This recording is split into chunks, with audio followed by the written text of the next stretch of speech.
Are you ready to jump into some true crime docs, crime thrillers, and more? Check out our website for an extensive list of our favorite movies and shows at thesirenspodcast.com/whatwewatch and find our favorite true crime and thriller books and authors, some covered on the show, at thesirenspodcast.com/author alley.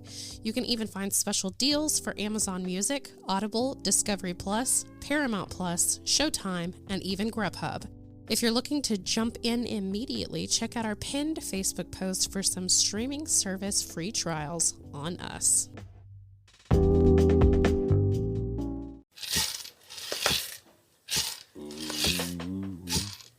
You're listening to Sirens, a true crime podcast, brought to you by the Sirens Network. This podcast contains explicit content, so listener discretion is advised. The opinions expressed on this podcast are solely the views of the hosts and do not reflect the views of affiliates, associates, or sponsors of this podcast. This is Sirens, a true crime podcast.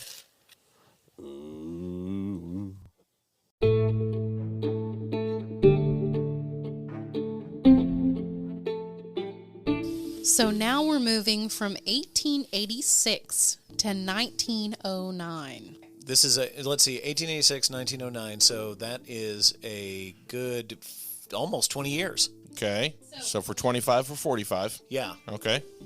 Between 1909 and 1912, towns along this Southern Pacific Railroad line running through Louisiana and Texas, a minimum of 12 African-American whole-ass families were murdered in their homes, most of them while they were asleep at night in their beds. All of the murders occurred at night with an axe used to either hack them or fracture their skulls. So these murders blazed a path of terror through these cluster of towns along the Southern Pacific Railroad line. It ran from Austin, Texas, all the way to New Orleans, like I said, while sources argued about the first murder connected to the case. It may have been a woman named Edna Oplausis and her 3 children killed in Rayne, Louisiana in November 1909. Early one morning in late January 1911, a police officer in West Crowley, Louisiana, received an urgent phone call, and neighbors feared something terrible had taken place. 605 Western Avenue, and when the officer arrived at the home, he found the home's 3 occupants, Walter Byers, his wife, and his son, lying in their bed with their skulls split completely open. The bed was drenched in blood, the bloody footprints speckled the floor, and the doors were locked, indicating that the killer had come in through a window and murdered the family while they slept. There was a bucket of blood in one corner, so this is new. And at the head of the bed, just above the bashed-in bodies, stood the bloodied axe used to kill them. Left it there. Which the other guy left it a lot of times as well.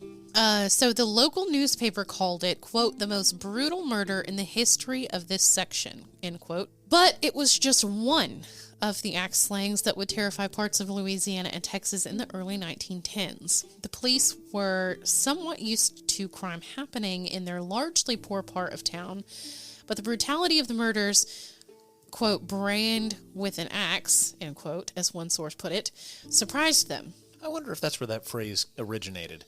Brained. I think so. Nice. So a little more than 4 weeks later, on February 25th, the murderer struck again in that house, killing 4 members of the Andrus family, which was 30 miles away in Lafayette, 30 miles away from the last murder. The killer took the lives of Alexander, Mimi, Josham, and Agnes Andrus. By then, the police began to suspect that their crimes were so similar that they might have been the work of the same terrible monster. A month later in San Antonio, Texas, Alfred and Elizabeth Cassaway were murdered in a similar fashion along with their 3 children. It's interesting that it's expanded to the whole family. The entire family. Time. Yeah. Well, we did see the murder of one child in the last one. We did. But it was just one child. Now we have whole families. It was also specifically a female who was murdered, and when previously a young boy had been left alive. And I do want to mention that all of these families I'm mentioning are black families. It's hatefully motivated. It's got to be. And I see that, but I am also still sticking with my own of lack of recognition of them being people in the first place. Yes. 100%. Yeah. He's devalued them completely, Exactly. disassociating Complete their worth. devaluation. So, after a few false leads, police focus on one man named Raymond Barnabet, a local petty criminal and a sharecropper from Lafayette who lived in, quote, the back part of town, end quote. Raymond was arrested based on suspicions from his mistress after a fight. All right. Yep. No. Yep. Shut it down. Yep. She had Gonna close griped. the notebook and walk away. Nope. She had griped about him to a friend and suggested a possible connection to the murders. The part where any modern detective would be like, thank you for your time. I'm sorry, does this official record use the word griped? Yes. Yes, it does. Okie dokie. Griped. Yeah. Okay, so Clementine Barnabet was his daughter. So Clementine's upbringing wasn't an easy one. She was born in 1894 in St. Martinville, Louisiana, to Nina Porter and Raymond Barnabet. Her father was reportedly a petty thief the whole time with a violent temper who was unfaithful to his wife and abusive to his entire family, which also included a son named Zephyrin. They moved to Lafayette, Louisiana in 1909 and lived in a rundown part of town. The family ended up moving to Lafayette in 1909 in an area referred to as the back part of town, meaning they were very poor. Besides her parents, Clementine lived with her brother, but the family supposedly found solace, and this is where you're gonna love. Oh, I already love this. I'm already mad. Yeah, it's like just because just like all of these reports back in the day, it's like also he was unfaithful. It's like every one of them all say that. I know, but you're going to really love this part. So apparently the entire family found solace in what was called the Church of Sacrifice. Yep. This was apparently a cult which provided opportunity for male and female members alike. In fact, at the age of 17, Clementine was allegedly one of the leaders of this organization. Translation showed up the most. Yep. In no record anywhere does she say that she was ever involved with this cult at all. So I don't know. Oh my God. Let's hear a little more about this cult, by the way, because more than likely it was a brothel. All right. I'm already mad. Yeah. So, like I told you, Raymond was pointed to for all of this. And he was actually arrested and taken to trial. During his trial in October 1911, his children, Zephyrin and Clementine, testified against him. Clementine, who was a teenager at the time, told this graphic story of her father returning home one night with blood on his clothes, and he threatened the entire family if they spoke about it. Now, Clementine recalled this night that he was apparently a very violent man as well, and they were terrified of him, so they didn't say anything. The siblings asserted that their own lives were in danger, and they didn't want to turn on him, I guess you could say. However, even as Raymond sat in jail, another murder took place. Bet it was magic.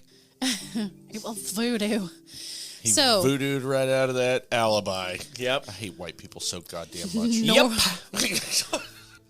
On November 26, 1911, Norbert Randall, his wife, and 3 children and nephew were all murdered in Lafayette in the same heinous fashion. There was one horrific addition. While the rest of the family was attacked with an axe, Norbert was actually shot in the head. Ooh. All right, that's out of character. That's out of the profile. It is. It is. That out of also character. leads to somebody being there who wasn't reported. That's what I thought. That's what I thought. There were maybe more than one person there. This is where we're starting to get into whether it's cover up or not. But there's people missing from these circumstances. Because you're right. It's completely out of profile. It really reeks of manipulation of the scene. Exactly. All right. Well, and then there's also the theory that if this all was the same killer, if we had the same killer the whole time, it's been 20 years between the two. We don't know of any more that he's done between now and then, but he is getting older. This is the late 1800s. Maybe he took on a charge or something. Wait, I thought this was like 1910 or something. This is 1911. But if we say that it's the same guy from the first case. So then he's put 30 years. Yes. Okay. There's also one other thing. Maybe he's taken on a charge or something. The relative availability of pistols from 1900 to 1911 skyrocketed because the standard bullet became more publicly available in that time period. You're not wrong, and that's completely accurate. And you're not wrong, but we're talking about a man who's built a personality around his ability to take a life with an axe. I am in no way, shape, or form saying that the killer possibly used a gun at all. What I am saying is that for copycats or anybody else around him or anybody emulating this crime, it would be more likely that somebody did have a pistol on their person now than it would have when these started. Sure. Especially Yeah, if you're a killer and you're getting older and you're not as capable as you used to be. Not to mention 1911 is about to revolutionize firearms in general. Yeah. They did that around Literally that time. the Colt 1911 standardized semi-automatic. So the sheriff, who was already suspicious of Raymond's children, went ahead and arrested them. Wait a second. Hold Yep. on. Yeah, Why? yes. We made a huge jump. His suspicion stemmed in part from the fact that they had bad reputations around town. Translation. They were poor. Yes. There you go. During the trial, their neighbors, the Stevens family, described them as, quote, I hate them already. filthy, shifty, degenerate, end quote. Translation. They were poor and black. Yes. Yeah. And so there was another detail that concerned Lacoste. When police came to the Barnabet residence, initially to arrest Raymond, blood from the Andrews murders, they say blood from the Andrews murders. Speculative. Objection. Let's say blood was found on Clementine's clothes. Like apparently her clothes were covered in blood and she had changed out of them and just like left them. Question. What did Clementine do as a young woman who probably did have an occupation at some point in there? We Cult don't know. leader, according to these records. Cult leader. She was only 17 at this time, or 16 or 17 at this Didn't time. matter. So she's only been working like 5 Well, years. besides Standard exactly. Oil getting this one actually okay, the early 1900s. Well, most of them were cooks. Well, the early 1900s, like anyone from the age of 8 to Yeah. the age of dead was expected to be working, especially in the South as well. So She had to do something. So whether she was a cook or she was anything Well, else, if blood was a regular part of everybody's life. Yeah, I mean, especially if you are a cook, like most of these young black women are at this time, there's a lot of, you don't just go get the chicken from the store. You got to kill the chicken. Yeah. And so, yeah, it was Also, side Part of of beef. it, yeah. Side of beef is fucking heavy. Yes. A slab of pig Yeah. is fucking heavy. Yes. You got to carry him with your body. Yes. Guess what comes out of dead meat? yeah, Blood. Yeah. Could have Yeah. been anything. Could have been anything. Yeah, exactly. Purely speculative nonsense. She actually testified during her father's trial that he had wiped blood there after the murders. Well, we're going to get to know Clementine a little bit, but This is getting silly. I also feel like this was a great way to get rid of a piece of shit dad. Yeah. Just beat the shit out of her Oh, her hells whole yeah. life. But anyway, We've all read The Crucible. Like, all right. so yeah, so the deputies arrested Clementine and searched the family's home, where they found more evidence. As reported on November 28th, 1911, there was quote, a complete suit of women's clothes in her room, saturated with blood and covered with human brains, end quotes. You're and rolling your foremost, eyes so hard. I would like to go back to what I just hypothesized earlier. I wish I could roll my Yes, brain. I know. I wish I could roll my eyes so hard I gave myself a stroke. when I said Absolutely. that. All brain matter It looks the same. Yep. All of it. separated from the skull and oxidized Yeah. is indistinguishable. You would Indistinguishable. you would have to have an actual. I've seen it on scene, and I personally, as a trained medical professional, have confused it with adipose tissue, just fat from Yeah. under the skin. There's no universe where a dude in 1911 was like, That's brains. "Look here, this is the human part of it right there. Look how it has the ability to reason." Oh, here, you can't. Out of here. You can't see it behind the pig snout. Let me move that. Out of here with that. Exactly. That's like, it was from the Andrews murder. Okay, look, you could tell it's a white dude's brain. Look. Also, from early... Get out of my face with that. From late 1800s and early 1900s. Cooking knowledge, too, by the way. Everybody look up the word sweetbreads. Yeah. It wasn't until Sweetbreads are dope, by the way. I believe it was about the 30s it was the 30s, I think, when organ meat was really stopped in America for the most part, or at least where they started going against that. But yeah, organ meat was a regular thing. Also, there are like 30 different cultural recipes for brain soup. Yeah. Them 1900s food was a little scarce. Exactly. Yes. So we're not going to throw out these bits anymore. Not only that, but there was a latch on the door that was covered in blood. Human blood, obviously. Of course. Yeah. Andrew's blood. We typed it. Yeah. Typed it immediately. Zephyrin provided an alibi for the night of the murders, but Clementine did not have one and was immediately taken to jail. What was her alibi? The other poor That she black was a child cult already leader, arrested apparently. next to you? Even while she and her father both sat in jail, the murders did not stop. I wonder why. In January of 1912, 3 more families were murdered. God damn it. In the third instance, Felix Broussard, his wife, and 3 children were killed in Lake Charles, Louisiana. The killer splayed the victims' hands apart with pieces of wood and left a handwritten message on the wall. Some sources say the message was written in blood. Others say it was in pencil. How you could... I don't know. Human pencil. Human pencil. I'm so mad about that. I'm going to be mad about that for 3 days. I'm telling you right now. What it said was, quote, "When he maketh the inquisition for blood, he forgetteth not the cry of the humble." End quote.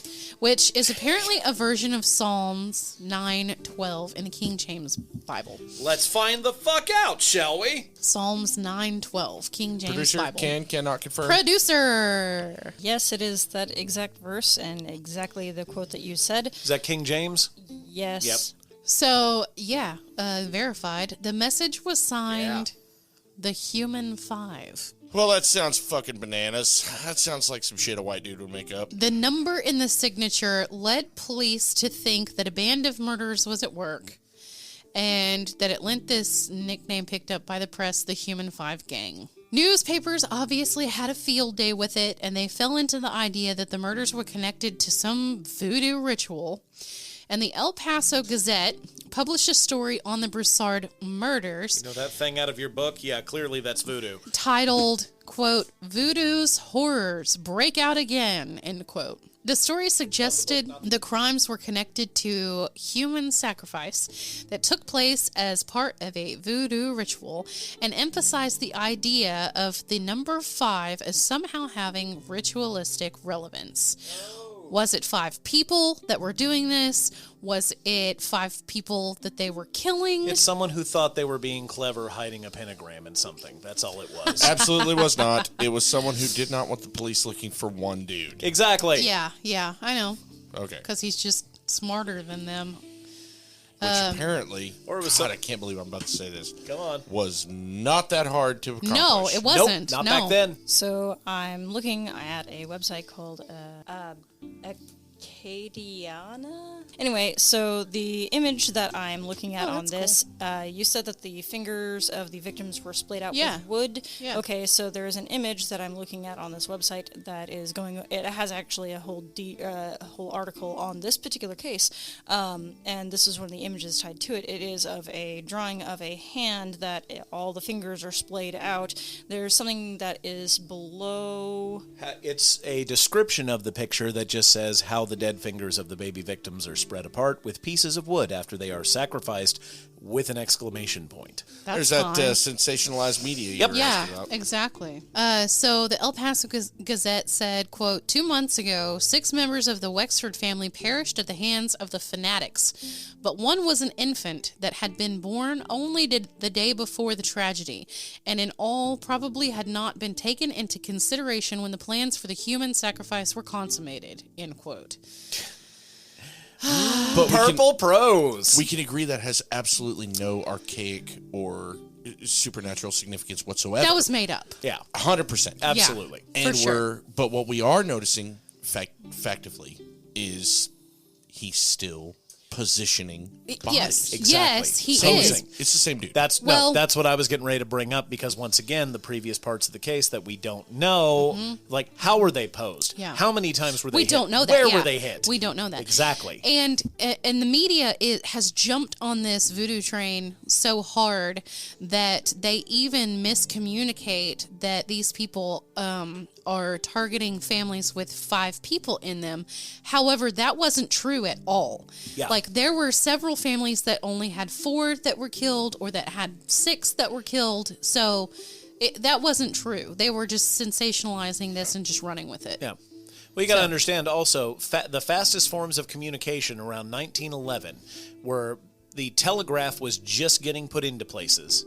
You also have early experiments in radio technology. The phone was the fastest, and that still required a person to connect your call. I always thought it was that little boy with the paper. You know? Honestly, yeah. What were they called? Paper Newsies. Yes. That's what the musical was. That's the only reason I know it. So around the same time, rumors were swirling that Clementine was the leader of this cult, and she was ordering all of this to happen.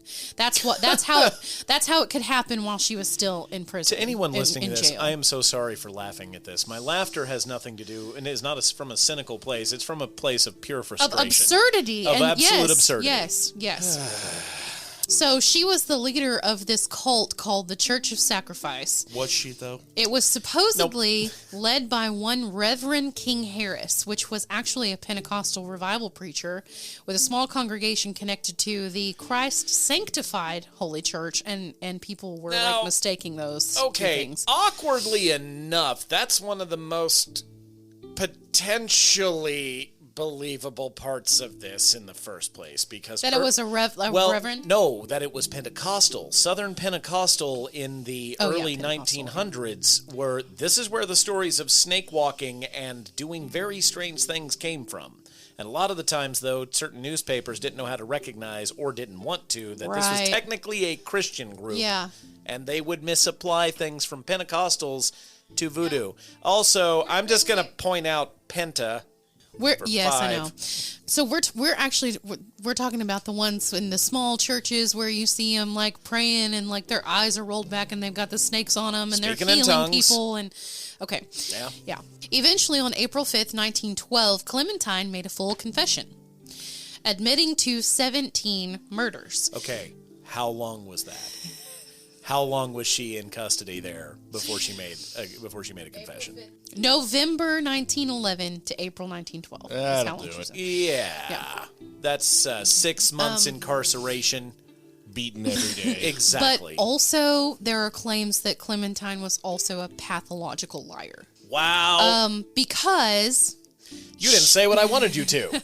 It must be pathological. What a liar you That's are. a word I learned in a book the other day. Did you kill these people? Well, No. Liar. Because over the next several years, she would recant, and then she would tell a completely different version of this confession. Get delirious from dehydration, starvation. Probably, confess yeah. again. And exactly. No one basically heard the same story from her twice. Yeah. That's what happens when you're a prisoner and you don't know why you are. Yeah. I mean, there was even at one point when she said that she disguised herself as a man and would lurk around so that people wouldn't Lurk around where? The prison? She when she was killing. Oh, okay. When she killed these people. Then she said no, she was just part of this cult, and they would take turns killing people, and like it was Group A's turn this family, and then Group B's turn this, and then there was one point when they were like, oh, okay, what cult was that? And she couldn't even name the cult. It's literally picking and choosing, because you didn't tell me what that part was. Yeah, you didn't tell me that part. The one that you said. The one that I ran. And yeah. That one. Yeah. You wrote it down. Can I see that? Just for a second. Can I see your notes? And then there was at one point when she confessed, but she said she didn't kill any of the children. Now we know that that's a lie because we know that the children were killed in these instances. Killed a fucking baby. But she said she didn't kill children because she didn't want to leave them orphaned. Well, that wasn't even. That's not even right. Yeah, identifying interrogational techniques shows she has remorse for the killing. She understands that they're wrong. Yeah. She has a place in her mind that has a cap on violence she would be willing to perform. It's just not the psychosis behavior we've seen in any of these previous killings. I do not believe it. Not at all. So the Lafayette Advertiser printed her first full confession in the newspaper. Oh, God. On April 5th, 1912, and they added at the end, quote, Clementine's confession has been received with varying shades of belief owing to the positive ways she swore in the trial of her father and the misleading information she was given as to her accomplices, end quote. And the Peabody goes to... So, yeah, she had testified in her father's trial, and obviously that was a lie. Like, she was kind of known to be a pathological liar. Well, yeah, because what do you do as a defensive mechanism? Yeah, exactly. When people keep hauling your ass in. Yes, and no, it wasn't even that. It was that they brought her in once and they never let her go. Yeah. And who knows, you know what kind of tactics they used back then to try to get a confession out of people. Who knows what they did to her. And so finally, you just got to tell them something. I'd have told dumbasses who were holding me against my will that I was a voodoo wizard. Is like, if it made their dumbasses leave me alone. You better back up. Yeah. And shrink your nuts. I'm going to shrink your nuts. There was a district attorney at the time, Howard Bruner, who theorized that some of the murders were a copycat of the first ones done, but that kind of went nowhere. A typical group of Louisiana rice pickers from whom the victims of the sect of sacrifice are taken. Wow. It's just a picture of black people. I know. That's so fucking racist. What am I looking at? You're looking at... I am infuriated. You're looking at the stereotype that the actual killer was focusing on. These Why at this would you point... post a photo like that unless it was, in case you forgot what black people look like? Now we're at the time. Now we're at the times where I'm going... I actually will get on board with it. At this point, we're looking at hate. Yeah. It's got to be hate, man. This isn't just. This what isn't else just. could it be? This isn't just psychotic profiling and dissociation. Real quick, what's our murder count right now? 35. 35 murders. So we add that to the 7 that happened in Tejas. Yes, seven there. 2 before There were that? 5 black women and 2 white women that died. So 7. Total of 7. Okay. 42. Yeah. 42 humans. It also didn't help that Clementine had told some reporter that she had gained a voodoo charm to make her invisible, an invisibility voodoo charm. Oh God. And I think that she did that because I don't know if she was trying to implicate this guy on purpose or not. But anyway, there was he wasn't a voodoo priest. But anyway, his name was Joseph Thibodeau. She said that he also gave her the ideas for the crimes, but that he swore that that had never happened and that he was no voodoo priest. He simply engaged in root-based medicine. So he's making a soda. Yeah. He was said to, quote, he was noted for the practice of conjuring warts away. And that was just another thing that she said at one point.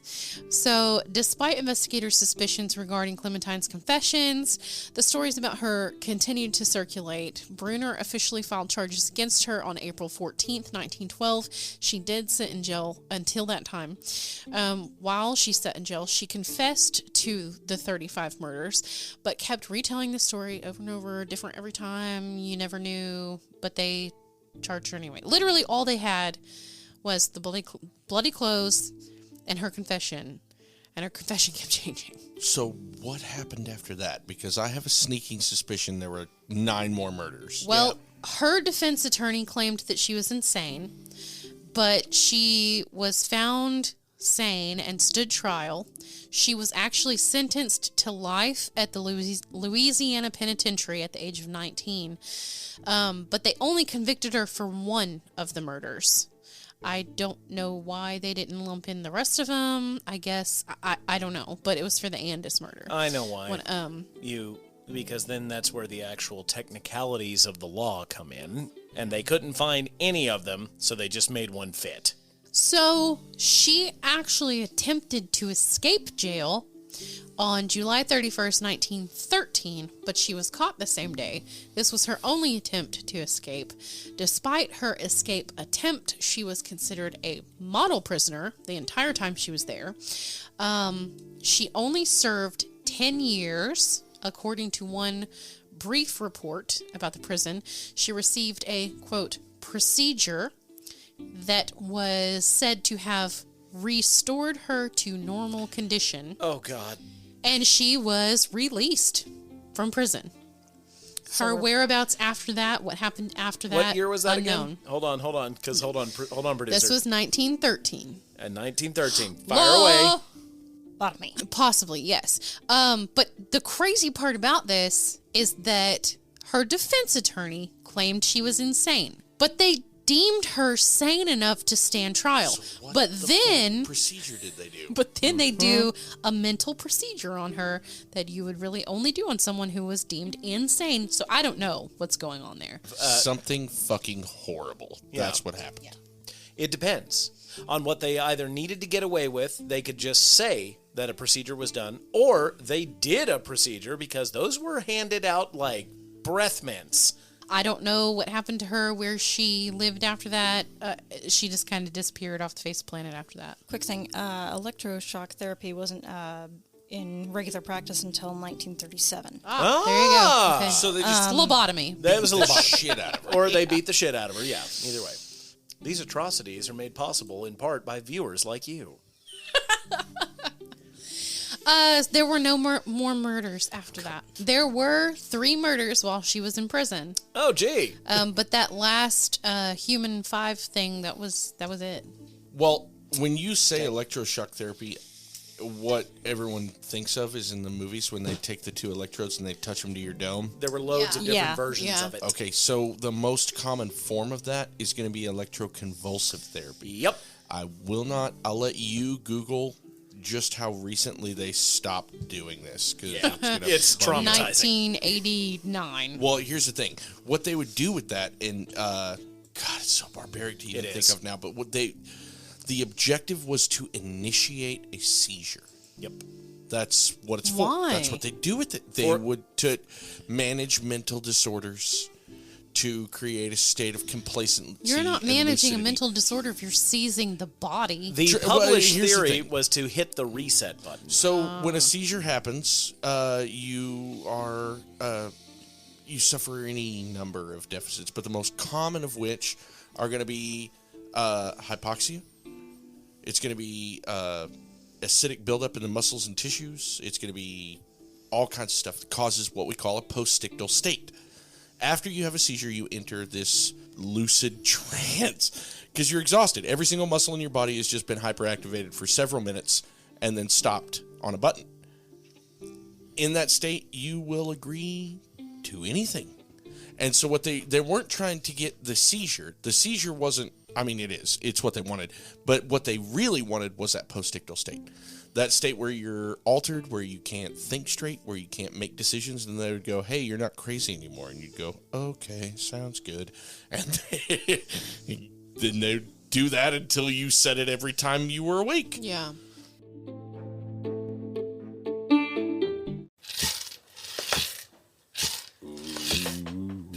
You've reached the end of our episode. All suspects are innocent until proven guilty in a court of law. Join Raven next time on the Sirens Podcast.